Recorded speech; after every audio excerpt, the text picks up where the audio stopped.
Hey guys, welcome back. In today's video, I'm going to show you how you can force certain apps to work in split screen mode. Now, what you will know is that some apps don't work in split screen mode on your Samsung. So let's just say, for example, obviously Instagram right here. As you can see, there is no option to use Instagram in the split screen mode. So what we need to do is we need to come back and then we need to head over to our settings. Once we head over to settings, we can then scroll all the way down to the bottom until we see developer options. If you don't have developer options enabled, I will leave a link to a video in the description showing you how you can enable this. But if you've got this already, what we can do is click on developer options. Now we need to go over to the search icon, click on the search icon, and then we want to search for force.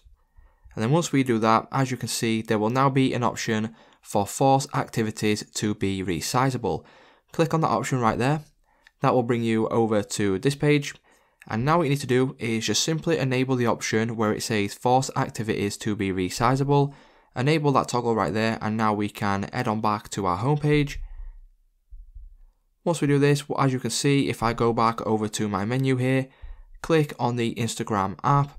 As you can see, there is now an option to open in split screen view, and if we click on it, as you will notice, we can then use Instagram in split screen. We can open other apps and things like that. We can scroll Instagram right here and do pretty much anything that you want. So it's just that simple, guys. If this video did help you out, please leave a like on today's video and I will see you in the next one.